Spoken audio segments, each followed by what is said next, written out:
한판 브리핑 민동기 평론가와 함께하겠습니다. 어서 오십시오. 안녕하십니까. 자, 먼저 북한이 오늘 동해상으로 탄도미사일을 발사했어요. 오늘 낮 12시 3분쯤인데요. 예. 평양 순안에서 동해상으로 탄도미사일 한 발을 북한이 발사했습니다. 합참이 밝힌 내용을 보면은요, 이 탄도미사일은 비행거리가 약 470km 정도 되고요. 고도는 780km 정도로 탐지했다고 밝혔습니다. 한미 정보당국은 세부 재원을 지금 정밀하게 분석 중인데요. 합참은 이 북한의 연이은 탄도미사일 발사는 한반도는 물론이고 국제사회의 평화와 안정을 해치는 중대한 위협 행위라고 밝혔고요. 즉각 중단할 것을 촉구를 했습니다. 청와대도 입장을 내놓았는데요. 역시 이제 비슷한 입장입니다. 북한을 강력히 규탄한다는 그런 내용입니다. 예. 이번 북한의 탄도미사일 발사 소식은 이종석 국방부 장관 후보자 인사청문회가 진행되는 와중에 전해졌는데요.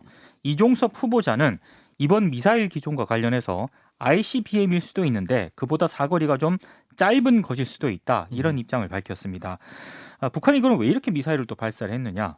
지금 윤석열 정부 취임이 한 6일 정도 앞두고 있지 않습니까? 다음 주 화요일. 그렇습니다. 그리고 한미 정상회담 일정도 예정이 돼 있기 때문에 예. 아마 이런 점을 겨냥을 해서 전략적으로 좀 도발을 한 것 아니냐 이런 해석이 나오고 있는 상황입니다. 예. 뭐 추후에 또 분석이 나오는 대로 전해드리고요. 공수처 얘기를 해봅니다. 고발 사주 의혹 지난 대선 과정에서 떠들썩했었는데 수사 결과를 발표했군요. 공수처가 손중성 전 대검찰청 수사정보정책관을 4개 혐의로 재판에 넘겼습니다. 4개 혐의. 공무상 비밀 누설, 그리고 개인정보보호법 위반, 공직선거법 위반, 형사사법 절차 전자화 촉진법 위반 혐의 등인데요. 손 전 정책관은 지난 2020년 4월 21대 국회의원 선거에서 여권의 부정적인 여론을 형성하는 등 이른바 선거에 영향을 미치기 위해 김웅 국민의힘 의원과 공모한 혐의 등을 받고 있습니다. 예. 자, 김웅 의원 측 입장은 나왔습니까? 일단 김웅 의원 같은 경우에는요. 지금 공수처가 손 전 정책관과 공모한 정황은 인정이 되지만 공직선거법 위반 혐의는 공수처 기소 대상이 아니기 때문에 아하. 검찰로 사건을 이첩을 했고요. 그리고 이 밖에 공수처는 윤석열 당선인, 한동훈 법무부 장관 후보자, 그리고 정점식 국민의힘 의원, 권순전 부산지검 서부지청장, 그리고 수사정보정책관실 소속이었던 현직 검사 2명에 대해서는 모두 무혐의 처분을 했습니다. 예. 참고로 공수처는 지난달 19일 외부 위원들이 참여해서 기소 여부를 논의하는 공소심의위원회를 개최를 한 적이 있는데요. 이 공소심의위원회는 손준성 검사 등에 대해서 증거가 부족하다면서 불기소를 권고했거든요. 공수처는 이와 좀 다른 결론을 내린 셈입니다. 그렇군요. 자, 일단은 공수처의 오늘 수사 결과 발표 어떻게 들으셨는지 진 작가님부터. 뭐 예상됐던 거고요. 그러니까 처음부터 그 당시에 어떤 얘기가 나왔냐면 이곳이 갖고 있는 정치적인 함의에 비해서 사실상 적용할 법률이 없다는 법적의 의견이 있었거든요. 예.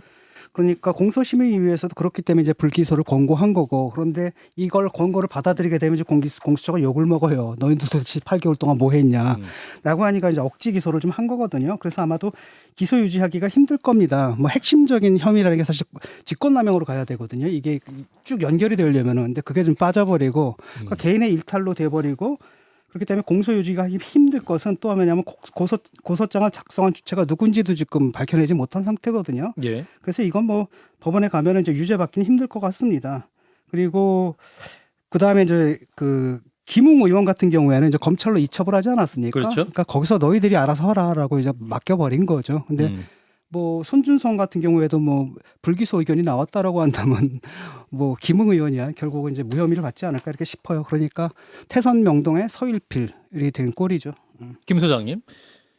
이게 검찰 개혁 이슈가 불거질 때부터였는지 언제부터인지 모르겠는데 정치권도 그렇고 전반적으로 법적으로 위반이 아니면 문제가 없는 거 아니냐 이런 생각들이 많이 퍼져나가는 것이 좀 우려스럽습니다. 한 분은 대검의 간부이고요. 한 사람은 현역 국회의원이지 않습니까? 근데 대검의 간부가 현역 국회의원하고 남의 이 판결문을 주고받기도 했고, 그리고 또 고발장 역시도 뭐 작성 주체는 모른다고 하지만 이거 수사정보정책관실 내에서 작성했다는 건 누가 봐도 뻔하게 보이는 사실인데 이런 예. 것들을 전달한 것에 대해서 그 누구도 반성하거나 사과하고 있지 않아요. 그리고 그 고발장을 전달받아서 심지어 고소까지 시행했던 국민의힘도 여기에 대해서 유감의 말 한마디 안 하고 있는 이런 상황이 자, 법적으로 문제 없지? 증거 없지? 내가 아이폰 안 여니까 할 수 있는 게 없지? 그러니까 우리는 문제가 없어 라고 하는 이 세태에 대해서 좀 심각한 유감을 좀 표명하고요. 김웅 의원과 손준성 검사는 기소 여부와 상관없이 본인들이 한 잘못에 대해서 국민들 앞에 좀 담백하게 이야기를 해야 되는 것 아닌가 이런 말씀 좀 드리고 싶습니다. 이게 지금 원래는 이런 거지 않습니까? 애초에 이게 논리적으로 성립이 안 됩니다. 애초에 의혹이라는 게 예. 윤석열 총장이 그 두 아들 시켜가지고 대리고소를 시켰다라는 건데 그 웃기거든요. 왜냐하면 윤석열 총장은 자기 건에 대해서는 자기가 직접 고소할 수가 있었단 말이죠. 예. 그런데 그걸 왜 대리고소를 시켜야 되느냐. 그러니까 애초에 그 혐의 자체가 성립이 안 되고 무리하게 정치적 공세를 폈는데 제가 볼 때는 가장 합리적인 해석은 뭐냐면 손준성하고 김웅 사이에서 뭔가 있었던 것 같아요. 그러니까 김웅이 자기 나름대로 이제 후보가 됐고 당에 무슨 기여를 좀 해야 되지 않습니까? 그러니까 자기 동기인 연수원 동기인 이제 손준성한테 얘기해가지고 이렇게 얘기했던 것이 이제 이런 사건이 됐을 거다라고 합리적인 추측이 가능하죠. 그래서 그것들이 이제 법률적으로는 위반이 아닐다 하더라도 윤리적으로는 대단히 문제가 있는 이런 행위였다라는 건 분명한 것 같고요. 다만 그것을 갖다가 무리하게 8개월 동안 막 수소해서 무리하게 기소하고 이럴 사안이었느냐 애초에. 그리고 윤석열 검찰총장의 문제라기보다는 그 당시에 수백 차례 카톡을 주고받았던 한동훈 검사와 그다음에 김건희 씨 간의 그러니까 김건희 씨가 아니면 알 수 없는 이야기들과 한동훈 씨가 아니면 알 수 없는 이야기들이 고발장에 담겼다라는 점에서 이분들과 함께 상의를 했던 것 아니냐는 의혹이 있었던 것인데요. 뭐 입증에 실패한 것은 공수처에 좀 부족함이었던 것 같습니다. 예, 여기까지 얘기하죠. 자, 다음 얘기 역시 그 한동훈 법무부 장관 얘기인데 이제 다음 주 월요일 인사청문회를 앞두고 있습니다. 그런데 오늘 한겨레에서 한 후보자의 딸 논란을 다뤘군요. 그러니까 기업으로부터 고액의 물품을 후원을 받아서 복지관에 기부를 했는데 예. 이게 이제 대학 진학에 활용할 스펙을 쌓기 위한 차원으로 엄마 찬스를 활용한 것 아니냐. 한겨레 보도 내용의 핵심은 이 내용입니다. 이 내용은 한동훈 후보자 딸이 지난해 11월 미국의 한 지역 언론 인터뷰에서 예. 이 노트북 기부 사실을 공개를 한 적이 있거든요.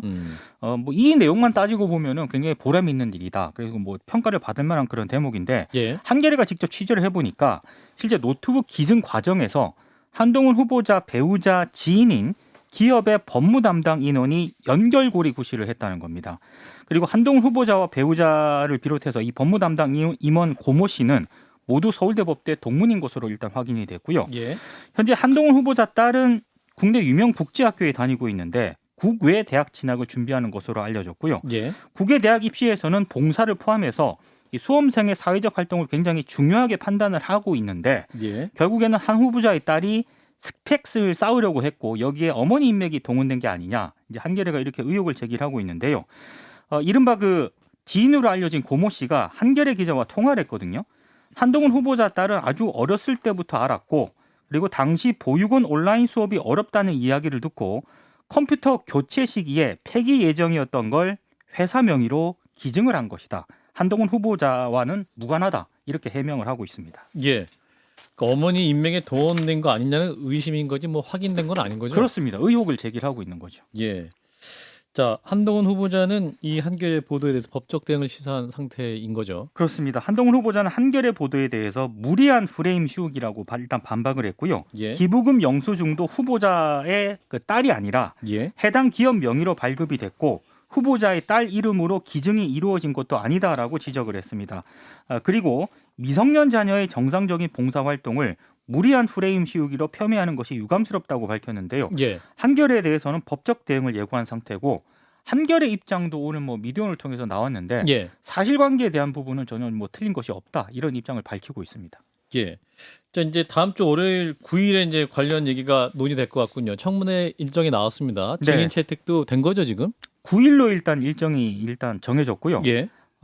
여야가 각각 2명의 증인을 부르는 것으로 최종 합의가 됐습니다. 2명. 민주당 쪽 증인으로는 이문정 검사하고요. 한동수 대검찰청 감찰부장이 채택이 됐고 예. 국민의힘 쪽에서는 박영진 의정부지검 부장검사와 김경률 회계사가 이제 증인으로 채택이 됐습니다. 예. 뭐 다 아시겠지만 이문정 검사 같은 경우에는 윤석열 당선자가 검찰총장이었을 때 한명숙 전 총리 모해 위증교사 사건 수사를 방해했다는 의혹을 제기한 적이 있고 예. 한동수 감찰부장은 검찰의 판사사건 문건에 대한 감찰을 주도했던 그런 인사입니다. 예.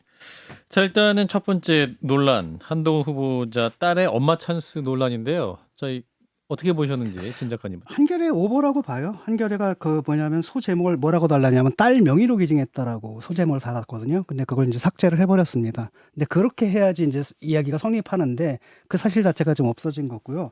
이건 뭐냐면은 이런 겁니다. 일단은 그 딸이 봉사활동을 했느냐 안 했느냐 실제로 했고 그다음에 그것과 관련해 가지고 수업 자제가 필요하기 때문에 그쪽 회사는 또 폐기 처분할 거고 그런데 뭐 엄마를 통해 가지고 알게 된 사람이겠죠 아마도 그렇게 연결된 거고 마지막으로는 뭐냐면은 이게 그러면 대학 입학 그 그 서류에 지금 사용이 됐느냐 그것도 아니거든요 지금 아마도 제가 알고 있기로는 아직 대학에 지원도 좀 안 한 상태인 것 같고 고등학생 상태이죠? 고등학교 예. 상태이기 때문에 그리고 이런 부분들은 이제 미국 같은 경우 상당히 높이 평가거든요. 예를 들어 그런 경우 있지 않습니까? 뭐 하버드 들어가는데 우리나라 한인 학생들이 성적은 좋은데 이제 봉사 점수 같은 것이 없어가지고 떨어지거나 이런 경우들이 있단 말이죠. 사회봉사활동. 예. 그러니까 미국에서는 흔히 하는 거고 그런 부분이기 때문에 이제 한겨레에서 좀 제가 볼 때는 좀 무리한 공세를 한 게 아닌가 싶어요. 네, 김 소장님. 예, 진 작가님 지적하신 딱 그 부분인데요. 미국 대학에서 이걸 되게 선호하기 때문입니다. 이건 제가 실제적으로 LA에 살 때 에피스코팔 철치라고 하죠. 이 성공의 신부님한테 직접 들은 이야기인데요. 에피스코팔 철치가 거기서 굉장히 좋은 프라이빗 스쿨을 운영을 하고 있거든요. 그러니까 이제 사립 고등학교를 운영하는데 이 학교 학생들이 봉사를 어떻게 하는지에 대해서 저한테 설명해 주는데 그 당시 2000년대 초반이니까 인터넷이 처음 깔리고 노인들이 인터넷에 대해서 모르니까 이거를 가르치는 걸 하자. 방학 동안 프로젝트를 하자고 하니까 한 아버지가 다운타운에 사무실을 얻어주고 다른 아버지가 30대가 넘는 컴퓨터를 깔아줍니다. 예. 그래서 지역에 있는 노인들을 모집해서 컴퓨터 교육하는 것을 방학 동안 봉사활동으로 했고 이것이 이제 입학사정관에 할 때 이제 서류에 들어가서 소위 말하는 자기소개서죠. 들어가서 대학 입학하는데 굉장히 결정적인 작용을 했는데 예. 야, 그 봉사의 차원이 다르더라. 나는 사무실 하나 얻기도 어려운데 저 부모가 부자니까 저렇게 되더라는 얘기를 하는데 예. 이번 사건도 동일한 것이거든요. 그래서 그 한동훈 검사의 딸이 이걸 뭐 기부했느냐 안 했느냐 전혀 중요한 문제가 아니었고 이걸 전부 다 올거나이즈할 수 있는 능력이 있는 사람이냐를 입증하는 그런 것이었다라고 봅니다. 그리고 이제 그랬던 것이 결정적으로 보이는 것은 이거 다 우리나라에서 벌어진 일인데 예. 난데없이 LA에 있는 지방 신문에 이 내용이 인터뷰 형태로 실리게 되잖아요. 이게 내년에 대학 진행할 때는 아마 뒤에 붙어 있는 이 보강 자료로 들어갔을 텐데 지금 당장 법을 위반한 것은 아니니까 그런 점을 놓고 유권자들이 판단하실 문제가 아닌가 생각합니다. 일단 뭐 기증하는 것이 영수증이 지금 그 회사로 되어 있는 거고 얘는 그 사이에서 뭡니까 매개만 한 역할인 거고 그다음 회사는 폐기할 컴퓨터고 그다음에 어차피 뭐랄까 자기 가르치는 학생들이지 않습니까? 가난한 학생들한테는 그 예. 도구가 같고 그래서 내가 볼 때 윈윈인 거고 뭐 그것도 엄마 찬스였다라고 할 말은 없는데 그 좀 무리한 공격이 아닌가 근데 싶어요. 이제 이런 부분이 있는 거죠. 인터뷰 내용을 그대로 보면요. 본인이 그런 컴퓨터를 얻기 위해서 이 지금 사회공헌위원회가 있는 회사마다 연락을 했다라는 부분이 본인 인터뷰에 등장을 하고요. 한동 후보자의 딸이 이 한동훈 후보자의 딸이 LA에 있는 지방신문과 인터뷰에서는 이 사회공헌 팀에다 연락을 다 했다고 하는데 정작 이걸 집행했던 그 회사 어머니와 서울대 법대 동기가 그 법무 쪽에 있는 임원으로 있는 회사는 사회공헌팀이 없다는 거죠. 그건 이제 그 인터뷰한 임원이 그대로 인정을 했습니다. 우리 회사에는 사회공헌팀이 없어서 내가 위원장이 돼서 이 건을 집행했다라고 예. 한다라고 하면 이제 인터뷰 내용하고는 좀 상이한 지점이 분명히 있는 것은 사실입니다. 예. 뭐 일단 그 다음 주 그 월요일 청문회에서 관련 이슈가 한번 다뤄지겠죠. 그 연기된 배경은 그러면은 그 증인 채택 문제 때문에 그랬던 겁니까? 그렇습니다. 줄다리기를 계속 해왔었는데요. 예. 결국에는 각각 2명을 부르는 것으로 최종 합의가 되면서 예. 일정도 9일로 확정이 됐습니다. 예. 뭐 굉장히 관심이 많을 것 같은데 일단은 그 월요일 청문회 내용도 저희가 뉴스로 잘 준비해 보겠습니다. 자, 이어서 국회의원 재보궐선거 후보자 얘기인데 민주당이 오늘 많이 결정을 했군요. 인천 계양을 등을 비롯해가지고요 7곳을 전략 선거구로 선정을 했습니다. 예. 특히 이제 청와대 정무비서관을 지낸 김한규 후보를 제주 을에 이제 전략 공천을 했고요. 이외에도 대구 수성을, 강원 원주 갑, 충남 보령 서천 이곳에서 각각 전략 공천 후보를 확정을 했습니다. 예. 나머지 3곳 그러니까 인천 계양을, 경기 성남 분당 갑, 경남 창원 의창에 대한 후보자 확정도 민주당은 다음 주까지는 마무리한다는 그런 계획입니다. 그 세 곳은 이제 전략 공천을 할 것인데 누가 그렇습니다. 되는지는 아직 결정이 되지 않았다. 세 곳은 아직 후보가 확정이 안 됐습니다. 예. 왜 웃으세요? 인천 계양을하고 경기 성남 분당갑이니까 아무래도 이재명 후보의 등판설을 예. 아직도 카드로 쥐고 있는 것 같아서. 예. 예상을 하고 계시는데 일단 거센 논란이 예상되고 있죠. 특히 좀 논란이 좀 확산이 되고 있는 지역이 제주시 을인데요.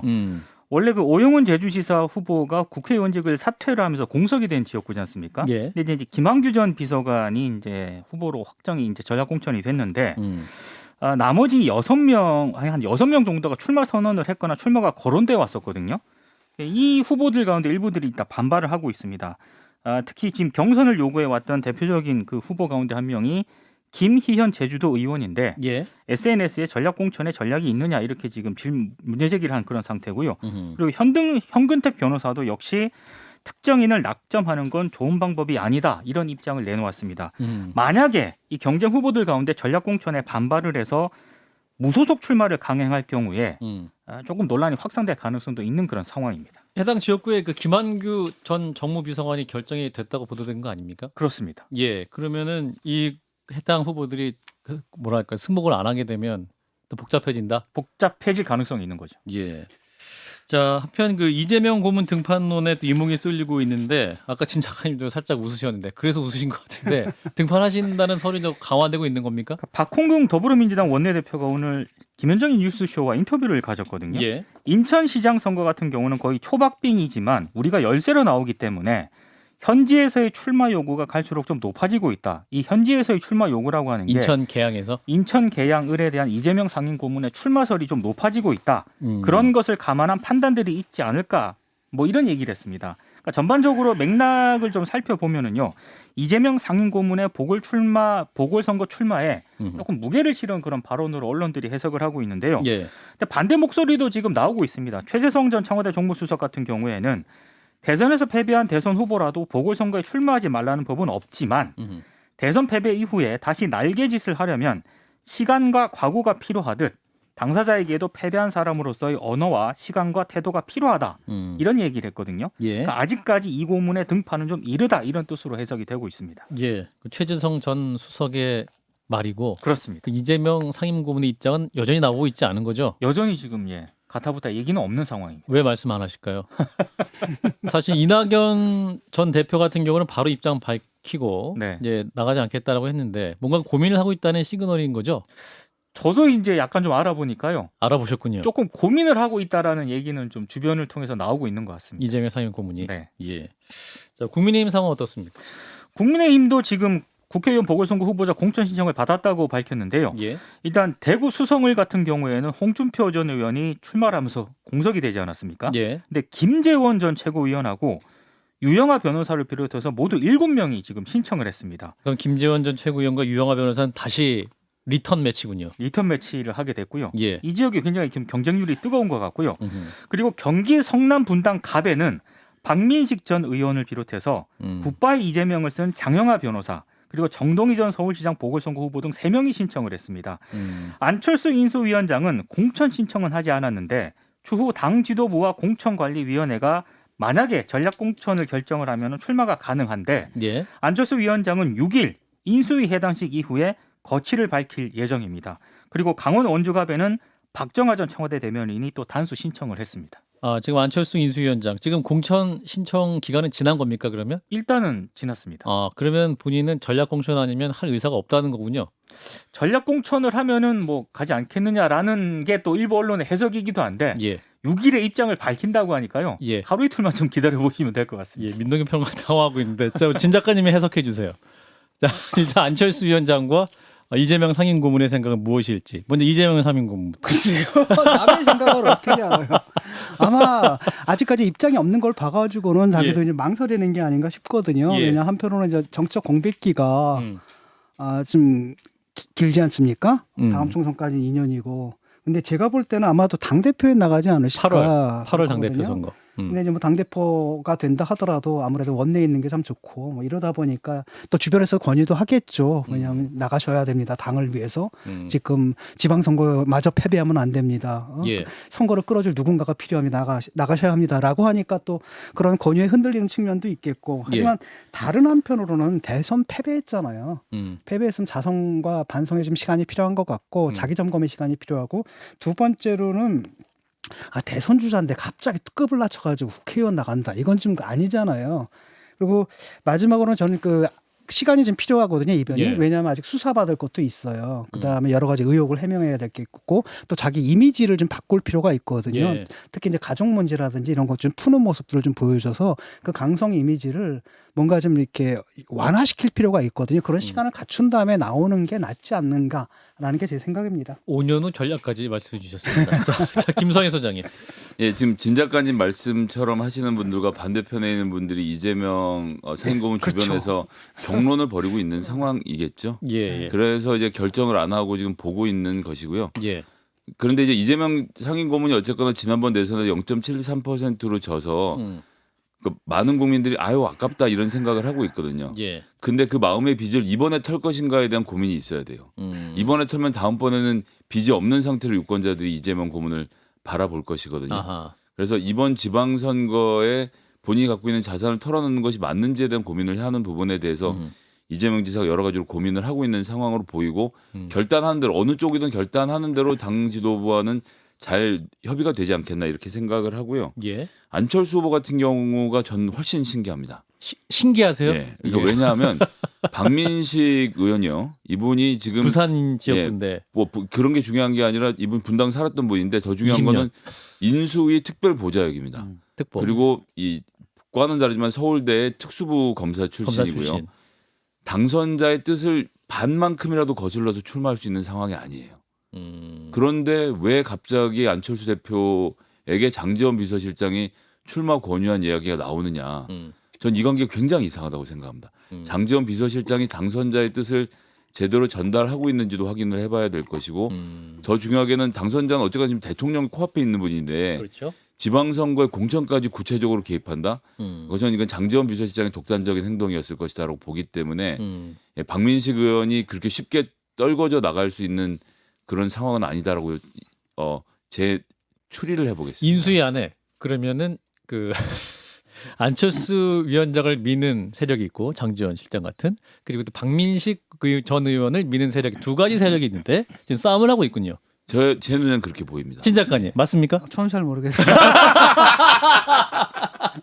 아니 저는 저게 달려 있다고 봐요. 안철수 그 위원장의 예. 마음에 달려 있다고 봐요. 이분이 하겠다라고 한다면은 당에서 누가 거스르겠습니까? 그렇군요. 일단 뭐 정해지면 저희가 또 인터뷰를 준비하도록 하죠. 자, 윤석열 정부 110개 국정과제가 발표됐는데 빨리 좀 짚어볼까요? 대선 공약이었던 여가부 폐지는 국정과제에서 빠졌고요. 그리고 역시 대선 공약이었던 주식 양도소득세 폐지도 국정과제에는 포함이 됐지만 폐지가 아니라 2년 유예 방침으로 변경이 됐습니다. 예. 그리고 병사 월급 200만 원 공약도 취임 즉시 한다고 일단 공약을 했었는데 임기 4년차 시행으로 후퇴했습니다. 예. 사드 추가 배치도 국정과제에서는 빠졌고요. 그리고 준공 30년 이상 된 노후 아파트에 대한 정밀 안전진단 면제 공약도 폐기를 했습니다. 관련해서 국민의힘 이준석 대표가 대통령 인수위가 발표한 국정과제와 관련해서 대선 때 국민께 공약한 사항 가운데 일부 원안에서 후퇴한 점 등에 대해서는 겸손한 자세로 국민께 반성하고 이해를 구해야 한다. 이런 입장을 내놓았습니다. 예. 또 가장 관심 있었던 게 이제 병사 월급 200만 원 아니었습니까? 근데 이것도 이제 후퇴가 된 거죠. 그러면 예. 그거는 뭐 공약할 때부터 저거 아 왜요? 여기 원희룡 정책본부장 이 자리에 앉으셔갖고 당선되는 날 바로 입금입니까라고 문재인 정부에 요청해서 200만 원 바로 막 해서 너무 세게 말씀하셔갖고 그걸 기억이 믿을 만큼- 생생한데 그걸 입대를 앞둔 청년들이 찍은 분도 있을 텐데 이거 어렵겠네요 마음들이. 그걸 믿은 동심들이 상처를 받겠네. 예. 그 사드 추가 배치는 어떻게 됐습니까? 사드 추가 배치도 일단 언급은 이제 국정과제에서는 빠졌거든요. 예. 김태효 외교안보분과 인수위원이 신중 기조를 이어간다고 보면 된다. 앞으로 안보 상황을 보면서 검토하겠다라고 얘기를 했는데 예. 아무래도 지방선거 이전에 조금 무리가 있는 부분에 대해서는 조금 연기하겠다 이런 방침인 것 같습니다. 대선 기간 동안에 그 윤석열 당시 후보자의 정책 중에 가장 논란을 많이 일으켰던 과제들 말씀하신 여성가족부 폐지, 병사 월급 200만 원, 사드 추가 배치 다 안 하기로 한 거네요. 주로 이제 한 줄 공약이라고 좀 많이 명명이 한 줄 됐었는데 그 페이스북에 딱 했었던 그렇습니다. 그런 예. 부분들이 사실상 많이 후퇴한 것으로 보면 될 것 같습니다. 그렇군요. 이거 유권자도 어떻게 생각할까요, 진 작가님? 이거 선거용이죠. 이거 사실 한 줄 공약이고 뭐 깊은 반성에서 깊은 고민에서 나왔던 것도 아니고 예. 어떤 정책적인 그 논의의 결과로 나온 게 아니잖아요. 그냥 선거용이었거든요. 그러니까 그나마 다행입니다. 왜냐하면 이 선거 슬로건을 그대로 정책화할 경우에 온갖 문제점들이 다 발생하거든요. 그래서 야 그래도 뭐 인수위가 나름대로 현실 감각은 있구나 이런 생각이 들어서 다행이다 싶습니다. 김 소장님. 예, 뭐 내 이럴 줄 알았다 하는 그런 영화의 대사가 생각이 나는데요. 예. 좀 심했다고 생각하고 지금 여가부 폐지 등 이 공약이 나올 때마다 지지율이 급상승했던 걸 생각해 보시면 예, 유권자들의 배신감은 클 것 같습니다만 진 예. 작가님 말씀대로 안 하기가 천만다행이긴 하죠. 아니, 예, 욕을 할 수도 없고 안 할 수도 없고 참 속상합니다. 아니, 공약 한 줄짜리 이게 말이 됩니까? 하여튼 예. 이런 두 분이 오랜만에 공감하면서 일부를 마치는 아주 따뜻한 시간이었어요. 자, 민노기 평론가였습니다. 고맙습니다. 고맙습니다.